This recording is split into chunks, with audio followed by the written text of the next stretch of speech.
Hello बच्चों, आप पढ़ चुके हैं कि रासायनिक अभिक्रिया क्या होती है, केमिकल रिएक्शन क्या होता है। यद्यप क्लास 10th में ये कोर्स में आपके नहीं है कि सिग्निफिकेंस ऑफ केमिकल रिएक्शन, लेकिन आपको इससे सामना हमेशा पड़ेगा कि रासायनिक अभिक्रिया का क्या महत्व होता है। रासायनिक अभिक्रिया के महत्व को समझने के लिए हम एग्जाम्पल द्वारा इसको समझाएंगे और एक एग्जाम्पल आपको अच्छा सा लेके समझाया जाएगा। लेकिन सिग्निफिकेंस क्या है, किसी भी रासायनिक अभिक्रिया क्या बताता है, इसको समझिए। तो दो चीजें बताता है। संतुलित रासायनिक समीकरण जो होता है दो बातों को बताता है। एक बताता है गुणात्मक विश्लेषण उसका किया जाता है और दूसरा किया जाता है मात्रात्मक विश्लेषण। आप चाहें तो लिख सकते हैं कि किसी भी रासायनिक समीकरण से हमें दो बातों की जानकारी मिलती है। पहली जानकारी जो मिलती है क्वालिटेटिव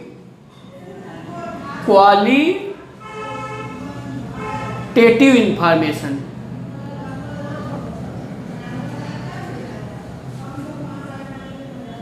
और दूसरा मिलता है क्वांटिटेटिव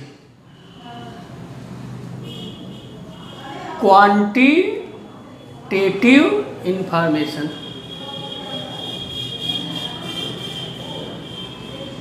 तो बेटा इसको लिख लीजिए कि किसी भी रासायनिक समीकरण से हमें दो बातों की जानकारी मिलती है। एक को कहेंगे गुणात्मक जानकारी और एक को कहेंगे मात्रात्मक जानकारी। गुणात्मक जानकारी का मतलब ये है कि कौन कौन से रिएक्टेंट आपस में अभिक्रिया करके क्या प्रोडक्ट बना रहे हैं, उस बात की जानकारी कोई भी केमिकल रिएक्शन देगा। और मात्रात्मक इंफॉर्मेशन का मतलब कि जो उसमें नंबर ऑफ मॉलिक्यूल्स होते हैं लेफ्ट हैंड साइड और राइट हैंड साइड से, उनसे हमें सापेक्षिक संख्या की जानकारी मिलती है। एग्जांपल्स देखिए, जैसे N2 प्लस H2 क्या बनाता है NH3। बैलेंस करना होगा तो 3 हाइड्रोजन है तो यहाँ आप 3 लिख दीजिए, या यहाँ नाइट्रोजन 1 है यहाँ 2 है तो आप 2 लिख दीजिए। तो नाइट्रोजन बैलेंस हो गया, 3 दूना 6 तो 3H2 लिख दीजिए। तो ये दो बातों की जानकारी देता है। पहली जानकारी क्वालिटेटिव इंफॉर्मेशन यानी कि गुणात्मक इसकी जानकारी क्या हुई कि नाइट्रोजन और हाइड्रोजन आपस में अभिक्रिया करके उत्पाद अमोनिया बनाता है। पहली जानकारी ये हुआ क्वालिटेटिव। दूसरा इंफॉर्मेशन है कि इसके अणुओं को देखिए, इसको कहा जाता है स्टाइकियोमेट्रिक गुणांक, स्टाइकियोमेट्रिक कोफिशिएंट। स्टाइकियोमेट्रिक गुणांक इन्हीं को कहा जाता है, अणुओं की संख्या को। ये एक इंफॉर्मेशन देता है कि एक अणु नाइट्रोजन के और 3 अणु हाइड्रोजन के आपस में मिलकर 2 अणु अमोनिया के देते हैं। अर्थात यहाँ मात्रा की बात हुई। दूसरे शब्दों में इसी को कहा जाता है स्टाइकियोमेट्रिक गुणांक को कि ये मोल के बारे में भी जानकारी देते हैं। कैसे देते हैं इसको ध्यान से समझिए कि एक मॉलिक्यूल, एक अणु अमोनिया के, 3 अणु हाइड्रोजन के, तो 2 अणु आपको मिले। ये तो आपको दिख रहा है कि एक अणु इसके, 3 अणु इसके और 2 अणु आपको अमोनिया के मिल गए। लेकिन जब भी कोई भी टीचर बोलता है तो ये बोलता है 1 मोल नाइट्रोजन 3 मोल हाइड्रोजन से आपस में क्रिया करके 2 मोल अमोनिया देगा। तो ये कैसे बोल देता है जबकि यहाँ पे 1 अणु 3 अणु 2 अणु दिखाई देता है। तो इसके पीछे लॉजिक क्या है समझिए। यदि हम यहाँ पे ये रिलेटिव मान है कि 1 अणु 3 अणु 2 अणु, यानी इनके अनुपात 1:3:2 है। यदि हम इनकी संख्या को बेटा इस पूरे इक्वेशन को 100 से गुणा कर दें, जरा सोचिए, तो ये क्या हो जाएगा 100 अणु, यहाँ क्या हो जाएगा 300 अणु और यहाँ क्या हो जाएगा 200 अणु। इसका मतलब कि ये 100 गुना अणुओं की संख्या बढ़ गई। इसी प्रकार से यदि हम नंबर ऑफ एवोगैड्रो नंबर से गुणा कर दें, एवोगैड्रो नंबर क्या होता है 6.023 × 10⁻23 6.023 10⁻23। अब हम उतने कणों से गुणा कर दे रहे हैं, तो ये हो जाएगा 1n, ये हो जाएगा 3n और ये हो जाएगा 2n। अब 1n है क्या? 1 मोल, 1 मोल नाइट्रोजन, 3 मोल, और ये क्या है? 2 मोल। तो आप कह सकते हैं 1 मोल नाइट्रोजन 3 मोल हाइड्रोजन से क्रिया करके 2 मोल अमोनिया देगा। इसी से जब भी कैलकुलेशन करना होता है वेट की, तो हम इसी मोल की सहायता से ही कहते हैं। हम कहते क्या है, इस पदार्थ का अणुभार ग्राम में ले लेते हैं। जैसे N2 का अणुभार हो जाएगा नाइट्रोजन का 14, तो 14 दूना 28 ग्राम, और यहाँ 6 ग्राम, 2 तिहाई 6, और यहाँ हो जाएगा 14 3 17 2 34, तो 17 दूने 34 यानी 2 गुणे 17 यानी 34 ग्राम।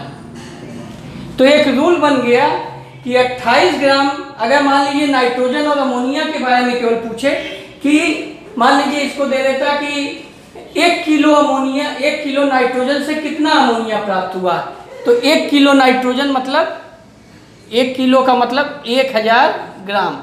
अब हमें 1000 ग्राम नाइट्रोजन से अमोनिया पैदा करना है, तो आप लिखेंगे चूंकि 28 ग्राम से कितना मिलता है? 34 ग्राम। 28 ग्राम नाइट्रोजन कितना देता है? 34 ग्राम देता है, तो इसलिए 1 ग्राम कितना देगा नाइट्रोजन अमोनिया? 34/28 ग्राम। तो इसलिए 1 किलो का मतलब 1000 ग्राम नाइट्रोजन कितना देगा? 1000 गुणे 34/28, तो इतना ग्राम आप कैलकुलेट कर लीजिएगा, आ जाएगा अमोनिया। इसी प्रकार से इससे इसको भी जोड़ा जा सकता है कि पूछ दे कि हाइड्रोजन कितना लिया जाए कि अमोनिया मान लीजिए 68 ग्राम प्राप्त हो। जैसे यदि हम ये प्रश्न पूछ दे कि हैबर विधि में हम कितना हाइड्रोजन लें कि अमोनिया 68 ग्राम प्राप्त हो, तो आप देख रहे हैं 34 ग्राम के लिए 6 ग्राम आवश्यक है, तो इसलिए 1 के लिए 6/34, तो 68 ग्राम के लिए 68 गुणे 6/34 अर्थात कितना हो जाएगा? 12 ग्राम। 34 के लिए 6, तो 68 के लिए दुगना इसको करेंगे तो ये भी दुगना हो जाएगा। अब आइए बेटा, ये जब भी एक क्वालिटेटिव इंफॉर्मेशन देगा तो इक्वेशन आपको बैलेंस करना होगा। तो बैलेंस करना एक कुछ खुद ही बहुत कठिन काम है, लेकिन हम आपको 2 मेथड बताएंगे। उन दोनों मेथड की सहायता से आप कोई भी रिएक्शन, यहाँ तक कि इंटरमीडिएट के भी रिएक्शन आप आसानी से बैलेंस कर सकते हैं। ये एक रिएक्शन है, क्लोरीन प्लस NaOH, ये देता है NaCl plus NaOCl plus H2O। इसको आपको बैलेंस करना है। तो पहले हम बताएंगे कि कैसे आप atom hit and trial method द्वारा बैलेंस करिए, यानी दोनों तरफ परमाणुओं की संख्या को बैलेंस करने का हिट एंड ट्रायल मेथड। उसके बाद एक आपको सर्टेन मेथड बताया जाएगा, मैथमेटिकल मेथड, जिसकी सहायता से आप हर इक्वेशन को आसानी से कर सकते हैं। इसको देखिए पहले हिट एंड ट्रायल मेथड से। यहाँ पे आप देख रहे हैं कि क्लोरीन 1 है और यहाँ पे 2 है। यहाँ क्लोरीन क्या है? 2 पे, तो दोनों क्लोरीन क्या है? बैलेंस। पहले बेटा बैलेंस करने के लिए आप एटम और नॉन मेटल को, मेटल और नॉन मेटल को बैलेंस करेंगे।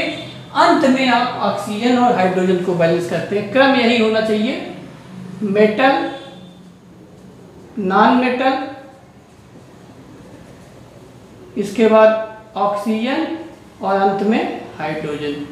लेकिन जब आप स्टेप वाइज बैलेंस करेंगे तो पुनः चेक करते रहना पड़ता है, इसीलिए इसको हिट एंड ट्रायल मेथड कहा जाता है कि बार बार आपको देखना पड़ेगा। इसको बैलेंस करें फिर यहाँ पहुँचेंगे, इसको बैलेंस करें तो फिर दोनों को देखेंगे। कैसे देखिए, अब यहाँ पे क्लोरीन क्या है? 1 2 परमाणु है, यहाँ पे भी क्लोरीन 2 है, तो ये बैलेंस है। अब सोडियम को देखिए, यहाँ पे सोडियम 1 है, यहाँ पे सोडियम क्या है? 2 है, 1 और 1 2, तो इसका मतलब यहाँ पे 2 लगना है, तो 2NaOH हो गया। ऐसा करते ही सोडियम बैलेंस हो गया, क्लोरीन पहले से ही बैलेंस है। अब ऑक्सीजन और हाइड्रोजन को देखिए। ऑक्सीजन यहाँ पे 2 एटम है, यहाँ पे भी 1 और 1 2 है। अंत में हाइड्रोजन यहाँ पे 2 है, यहाँ पे भी 2 है। तो ये इक्वेशन आपका बाई एटम क्या हो गया, दोनों तरफ बैलेंस हो गया।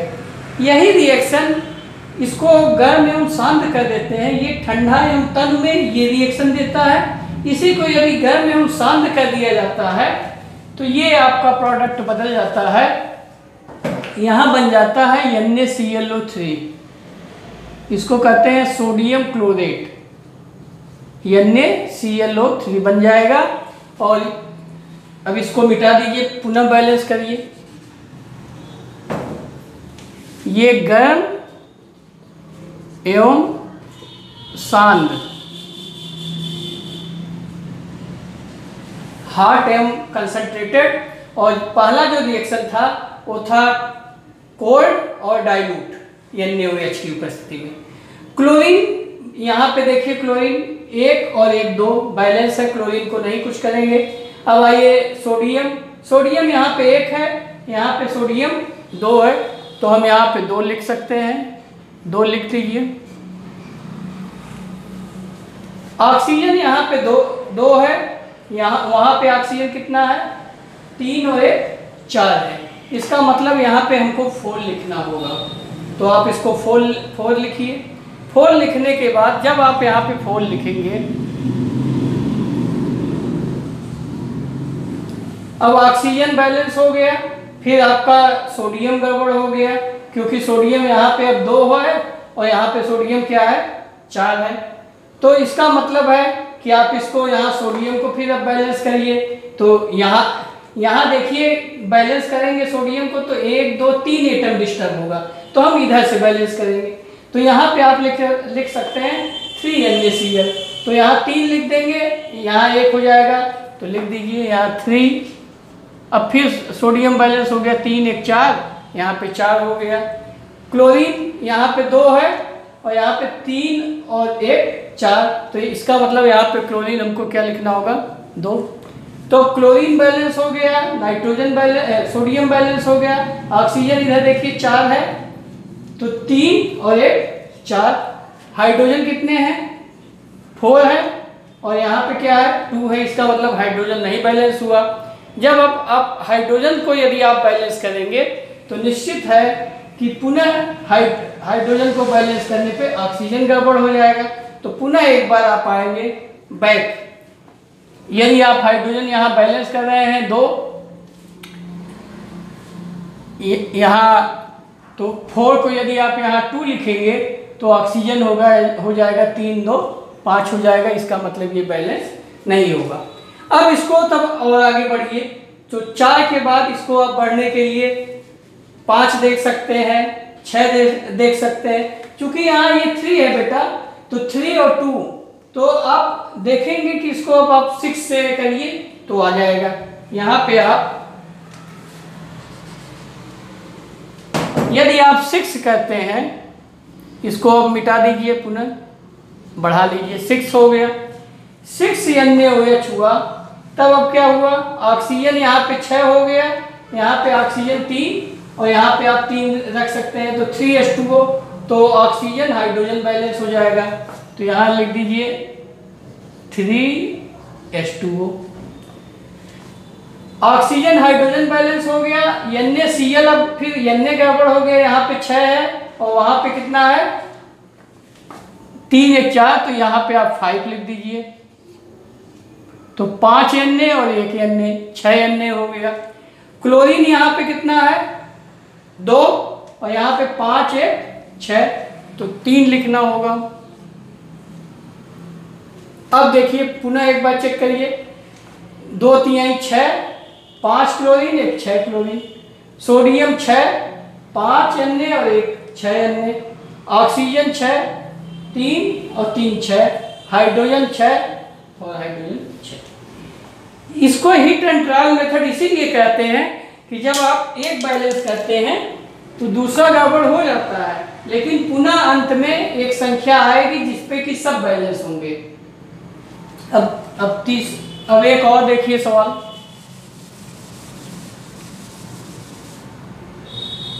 मान लीजिए आप ले लेते हैं एल्युमिनियम क्लोराइड। एल्युमिनियम क्लोराइड को आप अमोनियम हाइड्रोक्साइड से रिएक्शन करें तो आपका ये बन जाएगा aluminium hydroxide plus ammonium chloride. इसको बैलेंस करना है। यहाँ पे हमने पहले कहा कि आप पहले मेटल को बैलेंस करिए फिर नॉन मेटल को। तो यहाँ मेटल एल्युमिनियम है तो एल्युमिनियम देखिए यहाँ बैलेंस है तो इसको नहीं करेंगे। नॉन मेटल आपका नाइट्रोजन भी है, ऑक्सीजन भी है, हाइड्रोजन, लेकिन ऑक्सीजन हाइड्रोजन को बाद में करते हैं। नाइट्रोजन यहाँ पे एक है, यहाँ पे भी नाइट्रोजन एक है, बैलेंस है। ऑक्सीजन यहाँ पे एक है, यहाँ पे ऑक्सीजन क्या है 3 है, और हाइड्रोजन बाद में बैलेंस करेंगे तो यहाँ 3 लिख दीजिए, 3NH4OH। अब आपका ऑक्सीजन बैलेंस हो गया।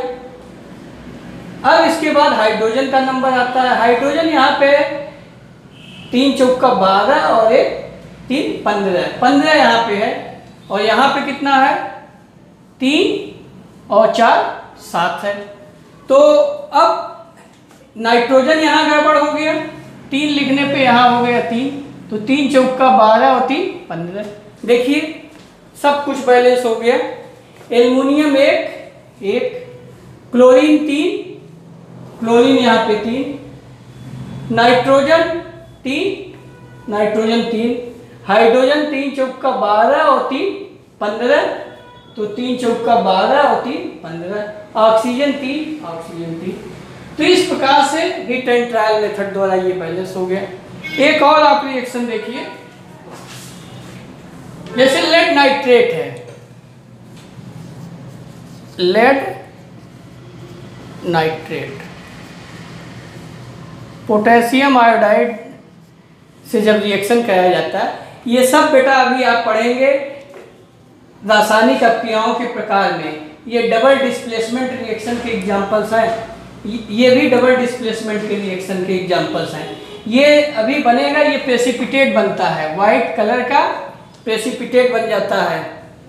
यहाँ पे लेड और पोटेशियम आयोडाइड का जब रिएक्शन कराएंगे तो लेड आयोडाइड बनेगा पीले रंग का, PbI2 और KNO3 बन जाएगा, पोटेशियम नाइट्रेट। ये भी पीले रंग का और छेप है पीले रंग। ये सब डबल डिकम्पोजिशन रिएक्शन के एग्जांपल्स हैं, और भी ढेर सारे एग्जांपल्स हैं। जैसे इसको बैलेंस करना हुआ FeSO4 Fe2O3 plus SO2 plus SO3, या KClO3 KCl प्लस O2। ये सब डिकम्पोजिशन रिएक्शन के एग्जांपल्स हैं कि एक पदार्थ 2 या 2 से अधिक पदार्थों में टूट रहा है। तो ये सब आपको बैलेंस करना है। अभी उसको भी बताया जाएगा कि रिएक्शन कितने प्रकार के हैं, लेकिन आज आप बैलेंसिंग पर ध्यान दीजिए।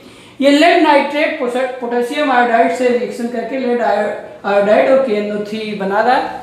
तो इसको जब आप बैलेंस करेंगे तो यहाँ पे आयोडीन देख रहे हैं, पहले मेटल को कहिए तो लेड बैलेंस है। आयोडीन यहाँ पे 1 है, यहाँ पे आयोडीन क्या है 2 है, तो 2 कर दीजिए। 2 करते ही अब आइए लेड बैलेंस हो गया, आयोडीन बैलेंस हो गया, बचा K, तो यहाँ पे पोटेशियम 2 है, यहाँ पे पोटेशियम 1 है, तो आप 2 लिख दीजिए। अब नाइट्रोजन और ऑक्सीजन को देख लीजिए, तो यहाँ NO3 2 है और यहाँ पे भी NO3 का क्या है 2 है। इसका मतलब सभी एटम क्या है बैलेंस है। इसी प्रकार से इसको बैलेंस करना हुआ। FeSO4 Fe2O3 SO2 SO3 में जब हीट किया जाता है, गर्म किया जाता है इसको, तो ये टूटता है। तो FeSO4 को बैलेंस करना हुआ मेटल को, तो Fe2 यहाँ 2 है तो यहाँ 2 कर दीजिए। सल्फर यहाँ 2 हो गया, यहाँ पे भी सल्फर 2 है, बैलेंस है। ऑक्सीजन 2 4 या 8 है, यहाँ पे 3 2 5 3 8, इसका मतलब सभी क्या है बैलेंस है। तो ये बैलेंस हो गया। पोटेशियम क्लोराइड को जब आप बैलेंस करेंगे KClO3 KCl प्लस O2, तो यहाँ पे ऑक्सीजन क्या है, यहाँ देखिए K बैलेंस है, क्लोरीन बैलेंस है, मेटल और नॉन मेटल बैलेंस है। ऑक्सीजन को केवल बैलेंस करना है। यहाँ ऑक्सीजन 3 है, यहाँ पे ऑक्सीजन 2 है। तो 3 ऑक्सीजन को जब आप इससे बैलेंस करेंगे तो या तो इसको लिखिए 3/2, और चूंकि ये फ्रैक्शन में अच्छा नहीं लग रहा है और फ्रैक्शन होना भी नहीं चाहिए, तो ये मल्टीप्लाई हो जाएगा पूरे रिएक्शन में। अब यहाँ पे भी 3 एटम हो गए, यहाँ पे भी 3। हम रूप नहीं बदल सकते, ऐसा हम नहीं कर सकते कि यहाँ O3 है तो इसको O लिख दें। अणु जिस रूप में नेचर में रहेंगे हम उसी रूप में लिखेंगे। रिएक्शन में हम किसी भी प्रोडक्ट के जो रूप है उसको हम बदल नहीं पाएंगे, बदलने के अधिकारी नहीं है। अब ये 2 से पूरा मल्टीप्लाई कर दीजिए, तो 2KClO3 2KCl + 3O2। इस प्रकार से पहला method hit and trial method आपको हमने बताया। अब आइए इसी को करने का एक सर्टेन मेथड है जिसको हम कहते हैं कि मैथमेटिकल मेथड है। अब उसकी सहायता से हम करेंगे।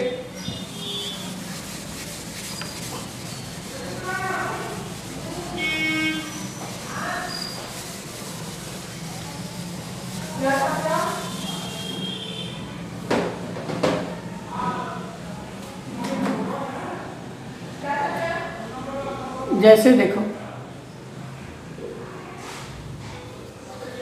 क्लोरीन प्लस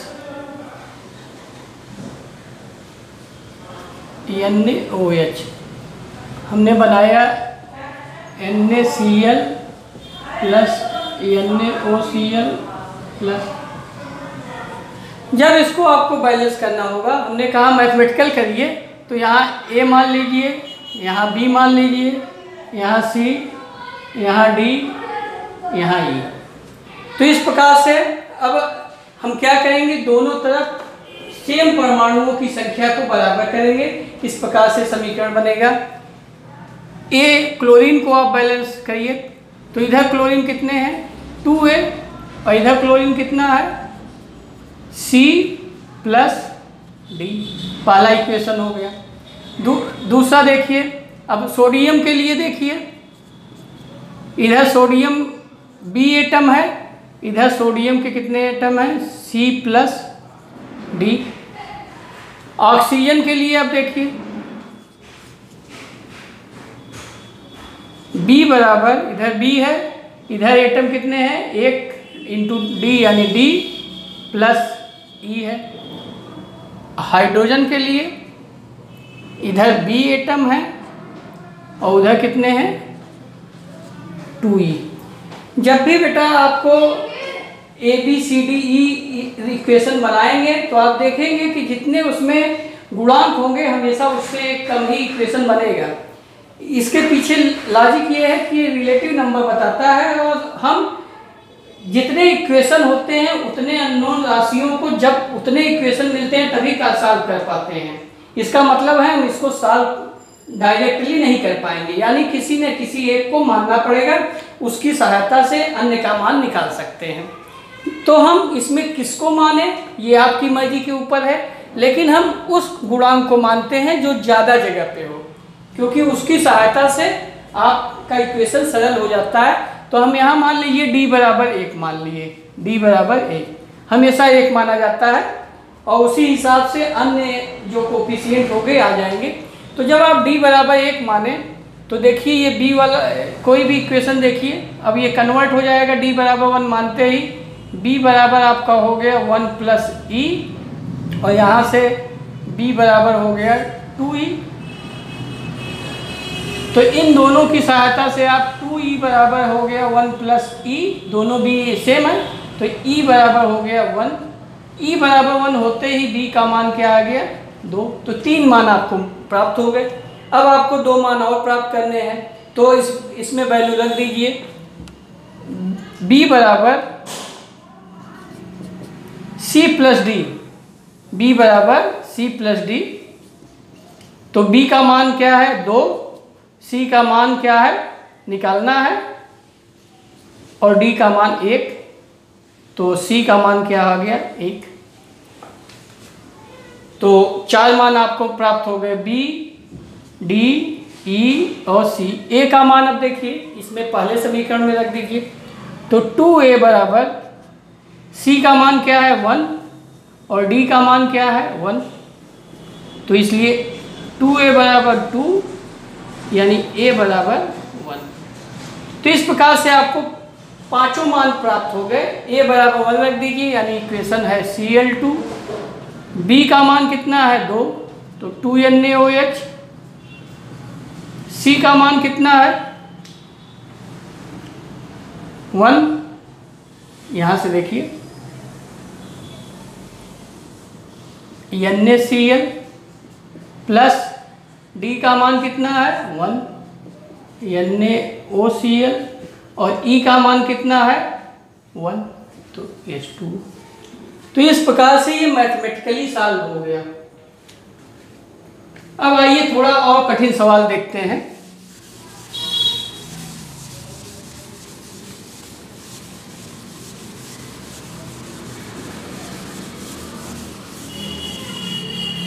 और एक सेम इक्वेशन आप अपने से सॉल्व करिए, ये आपके लिए होमवर्क होगा।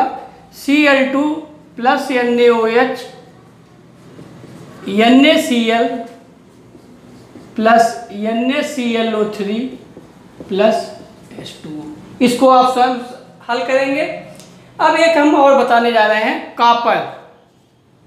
कापर प्लस HNO3 जब इसका रिएक्शन कराया जाता है ये शांत होगा तो कॉपर नाइट्रेट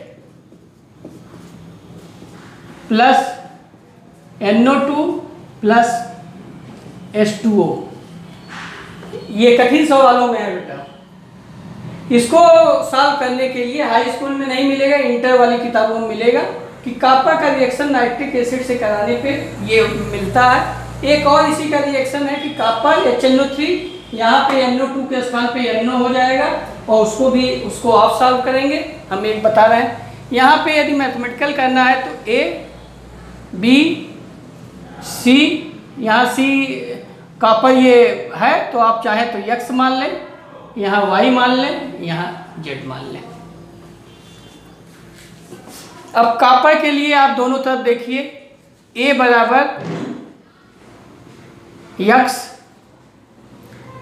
हाइड्रोजन के लिए इधर है B बराबर, इधर हाइड्रोजन कितना है 2Z, नाइट्रोजन के लिए इधर नाइट्रोजन 1 है यानी B बराबर, इधर नाइट्रोजन कितना है 2 और C से 2x हो जाएगा, 2x प्लस Y, दो जगह है नाइट्रोजन। ऑक्सीजन के लिए 3B बराबर 2Y, यहाँ पे भी है 2 3 6 प्लस 6x प्लस Z। इस प्रकार से आप देख रहे हैं कि आपके पास 1 2 3 4 5 गुणांक है और 4 रिलेशन मिल गए। अब हमने बताया कि जो कोफिशिएंट ज़्यादा जगह पे आया है उसको आप मान लीजिए, तो आप यहाँ मान सकते हैं x 3 जगह पे है तो पहले को ही मान लीजिए a बराबर x बराबर 1, यानी a का मान आपको पता हो गया, x का मान मालूम हो गया, यानी ये अब हमको नहीं पता करना है, ax पता हो गया। अब हमको b y और z पता करना है, तो अब इस वैल्यू को आप रख दीजिए। तो जहाँ जहाँ पे है x की वैल्यू यदि आप यहाँ पे रख देंगे तो क्या हो जाएगा, यहाँ पे रखिए, यहाँ पे रखिए, तो b बराबर हो जाएगा 2 प्लस y और यहाँ से b बराबर क्या है 2z और यहाँ से 3b बराबर है 2y प्लस 6 प्लस z। तो आप चाहें तो इस इक्वेशन को y और z में कन्वर्ट कर सकते हैं, क्योंकि b का मान यहाँ पे रख दीजिए। तो b का मान जब आप यहाँ रखेंगे तो ये कन्वर्ट हो जाएगा 2z बराबर 2 प्लस y और यहाँ पे जब आप b का मान रखेंगे तो ये कन्वर्ट हो जाएगा 6z बराबर 2y प्लस 6 प्लस z इधर आ गया, घट गया, 5z बराबर 2y प्लस 6 और यहाँ 2z बराबर 2 प्लस y। तो अब इससे आप हल कर लीजिए। तो इसमें आप 5 से मल्टीप्लाई कर लीजिए और इसमें 2 से मल्टीप्लाई कर दीजिए। तो 10z बराबर हो गया 4, 5 से मल्टीप्लाई किए तो 5 2 जा 10, 10 प्लस 5y और यहाँ पे हो गया 10z बराबर 10y प्लस 2 से मल्टीप्लाई हुआ तो 4y प्लस 12। इसको हल कर लीजिए, z आपका समाप्त हो जाएगा। यहाँ से जब आप घटाएंगे तो 5y में से 4y गया y और ये -2 बराबर 0 तो y बराबर 2। तो y बराबर 2 प्राप्त हो गया। तो यहाँ से b प्राप्त कर लीजिए। b बराबर हो गया 2 + 2 4। तो y हो गया, b हो गया, यानी y के स्थान पे क्या आप लिखेंगे 2 और b के स्थान पे क्या लिखेंगे 4। अब आइए z प्राप्त करना है। तो z कहाँ पे है इस इक्वेशन में, यहाँ पे। तो z है b/2। तो z बराबर हो गया b/2 तो 4/2 यानी 2। तो ये भी क्या हो गया 2। तो आपका जो इक्वेशन हो गया, अब इसको मिटा देते हैं।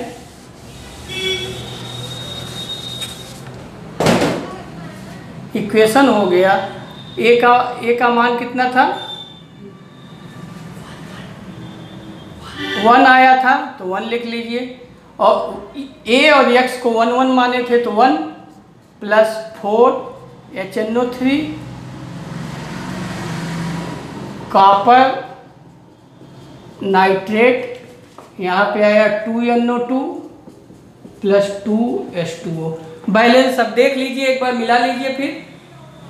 कॉपर एक, नाइट्रोजन यहाँ पे 4 तो यहाँ पे 2 और 2 4 बैलेंस है।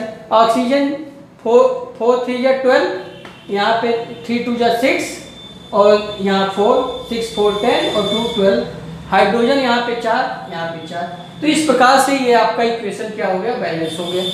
इसी तरह का एक इक्वेशन है जो आप होमवर्क के लिए ले लीजिए। कॉपर प्लस HNO3 कंडीशन बदलने पे ये कॉपर नाइट्रेट मिलता है, लेकिन ये NO2 के स्थान पे आपका मिलेगा NO प्लस H2O। इसको बैलेंस करिएगा। यदि बेटा कभी भी गुणांक जो है फ्रैक्शन में आ जाए, जैसे 3/4 या 3/8, तो आप उससे मल्टीप्लाई कर दीजिएगा दोनों तरफ, तो आपका इक्वेशन बैलेंस हो जाएगा। अब इस मेथड की सहायता से आप चाहे जो भी प्रॉब्लम हो 100% सर्टेनिटी के साथ लगा सकते हैं। थैंक यू बेटा।